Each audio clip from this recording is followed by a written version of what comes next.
Every day the Fat Controller came to the station to catch his train. He always walked over to have a word with Thomas the Tank Engine. "Hello, Thomas," he said. "Remember to be patient.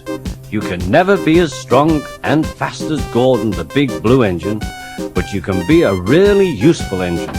Don't let those trucks tease you." There were lots of trucks at the station. They were silly and noisy. They talked too much and played tricks on engines that they were not used to. Thomas worked very hard, pushing and pulling the trucks into place. There was also a small coach and two strange things that his driver called cranes. "That's the breakdown train," he told Thomas. "The cranes are for lifting heavy things like engines and coaches and trucks." One day, Thomas was very busy in the yard. Suddenly, he heard an engine whistling. "Help! Help!" When he looked towards the line, he saw a goods train come rushing through, much too fast. Thomas could see that it was James, and James looked very frightened. He was screaming and whistling. His brake blocks were on fire. "They're pushing me! They're pushing me!" he panted.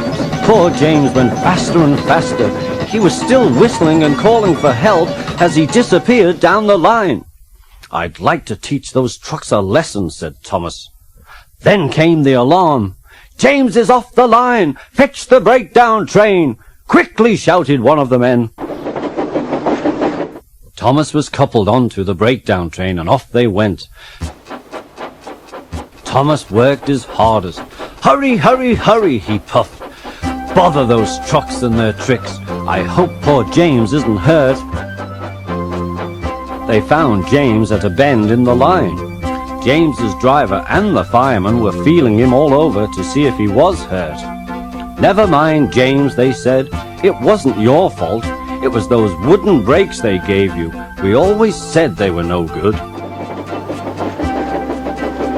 Thomas pushed the breakdown train alongside James. Then he pulled the unhurt trucks out of the way. "Oh dear," they groaned. "Serves you right, serves you right," puffed Thomas. He was hard at work, puffing backwards and forwards all afternoon. They left the broken trucks, and then with two cranes they put James back on the rails. He tried to move, but he couldn't, so Thomas helped him back to the shed.